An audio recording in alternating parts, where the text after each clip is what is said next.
TNSTC தமிழக அரசு போக்குவரத்து கழகங்களில் முக்கியமான அறிவிப்புகள் வந்திருக்கு. ஸோ டிஎன்எஸ்டிசியில் தற்சமயம் பார்த்திங்கன்னா யார் யாரெல்லாம் விண்ணப்பிக்க முடியும், தமிழக அரசு போக்குவரத்து கழகத்தில் யார் யாரெல்லாம் விண்ணப்பிக்க முடியும், எவ்வளவு நியமனங்களை இந்த 2026 டிஎன்எஸ்டிசியில் தொடங்க இருக்காங்க. ஸோ டிஎன்எஸ்டிசியோடைய புதிய வேக்கன்சிஸ் பார்த்திங்கன்னா என்னவாக இருக்கும், யாருக்கெல்லாம் டிரைவர் தனியாக கண்டக்டர் தனியாக எடுக்க போகிறாங்க. 2025 டிசிசியோடைய நியமனங்கள் பார்த்திங்கன்னா இன்னொரு 850 பேருக்கு பெண்டிங்கில் இருக்குது.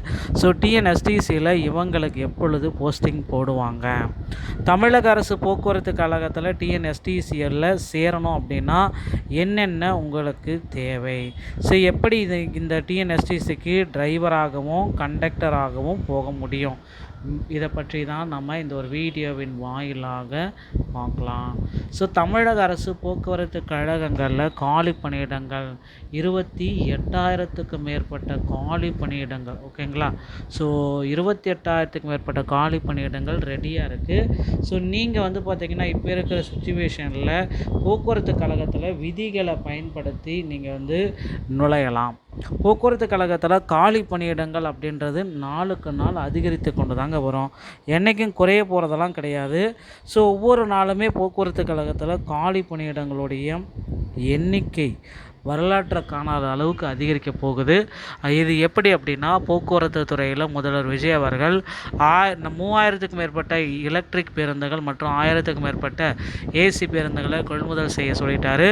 ஸோ தமிழகம் முழுவதுமே இந்த பேருந்துகளை ஓட்டுவதற்கு தேவையான ஓட்டுநர் மற்றும் நடத்துனர்களை உடனடியாக ரிக்யர்மெண்ட் வச்சு எடுக்க போகிறாங்க நிரந்தர பணியாளர்களாக. எப்படி எடுப்பாங்க அப்படின்னு பார்த்தீங்கன்னா 8th pass 10th 12th degree வரைக்கும் யாராக இருந்தாலும் சரி, என்ன படித்திருந்தாலும் சரி, கண்டிப்பாக போக்குவரத்து கழகத்தில் உங்களுக்கு வாய்ப்புகள் கிடைக்கும் அப்படின்றத நம்ம எதிர்பார்க்கலாங்க. ஸோ நீங்கள் போக்குவரத்து கழகங்களில் இப்போ இருக்கிற டைமில் ஜாயின் பண்ணணும் அப்படின்னா பல விதிமுறைகளை பின்பற்ற வேண்டியதாக இருக்கும். ஸோ கண்டிப்பாக உங்கள் அருகாமையில் இருக்கிற ஆர்டிஓ அலுவலகத்தை அணுகி நீங்கள் டிரைவிங் லைசன்ஸ் மற்றும் இந்த கண்டக்டர் லைசன்ஸை பெற்று தயார் நிலையில் வச்சுக்கணுங்க. ஸோ இந்த டிரைவிங் லைசன்ஸ் மற்றும் கண்டக்டர் லைசன்ஸ் உங்கள்கிட்ட இல்லை அப்படின்னா நிச்சயமாக போக்குவரத்து கழகத்தில் உங்களால் ஜாயின் பண்ணவே முடியாது.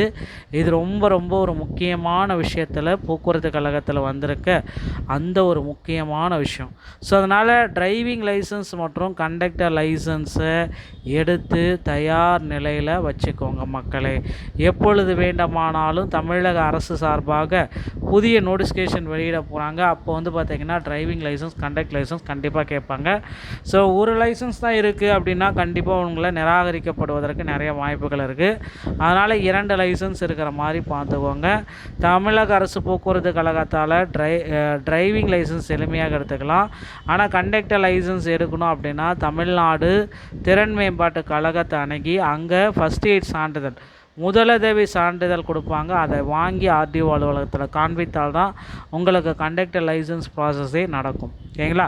ஸோ இது எல்லாமே கருத்தில் கொண்டு போக்குவரத்து கழகத்தில் ஜாயின் பண்ண மறந்துடாதீங்க நண்பர்களே. இந்த ஒரு வீடியோ பதிவு உங்களுக்கு ரொம்ப பயனுள்ளதாக இருக்கும் அப்படின்றத நான் நம்புகிறேன். ஸோ நம்முடைய சேனலை சப்ஸ்கிரைப் அண்ட் பெல்லை கிளிக் வச்சுக்கோங்க.